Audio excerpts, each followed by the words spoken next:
Plot twists are a great way to turn what could otherwise be an ordinary story into something that is really memorable and really grips people and blows their minds so that they're talking about it afterwards. So I'm going to give you the 5 basic types of plot twists that there are out there to help you think about how you could insert one into your story. And I think every story should have at least one small plot twist usually. But the first thing you need to know is if you're going to do a plot twist, you got to plan it in advance. You can't just make it up on the fly. You got to know what you're going to do. And I actually have a story planning guide that can help you out. It's free. Just write story planning guide, please, in the comments down below, and I'll send that to you right away. Okay, very quickly, the 5 types of plot twists are, first of all, there is the reframing plot twist. This is a plot twist that usually happens with a rethinking of a story that's well known or a trope that's well known. So for instance, the story Wicked, where you take the Wicked Witch of the West and you turn her into a protagonist. Maleficent does the same thing.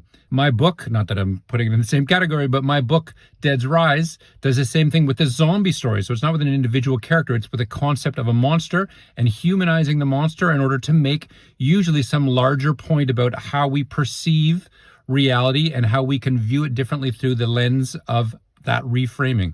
The second one is like a fair play twist. And this is very typical of misdirection type stories. So if you think of, for instance, Fight Club, where it's revealed that Brad Pitt's character was always an imaginary character that didn't really exist. And if we just had the eyes to see it, if we didn't use our assumptions to view things, we would have seen that that was the case. Same thing with almost all the movies by M. Night Shyamalan, where there's a twist at the very end that kind of brings all the things together and you think, aha! Sixth Sense, of course, did this most famously. The third type is an identity twist, where somebody's identity turns out to be not who we thought they were. Very famously, Darth Vader, I am your father, Luke. Like, what an identity twist that was, blew everybody's mind. Holy cow. The fourth type of plot twist is the subjective reality plot twist. And you have to be careful with this. This is like Dreams, where, oh, it was all a dream. You have to be careful that it doesn't come across as a ripoff. Shutter Island did this really well. The fifth and final version of a plot twist is the timeline twist, where you mess with the timeline and you give people a sense that a moment that occurred earlier in the movie was in the past, but it's in the future, or it was in the future, but it's actually in the past.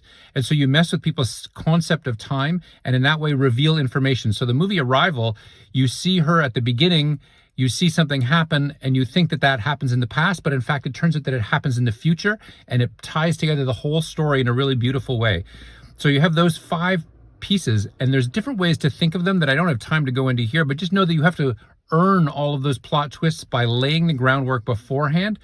Or if it's the case of the first one, a reframing one, you have to use it to good ends to justify inverting our perspective on why the world is the way it is. Anyway, if you have any questions, leave them down below. If you have your favorite plot twist, leave that down below and I'll see if I can figure out what kind of plot twist that was, if you don't know.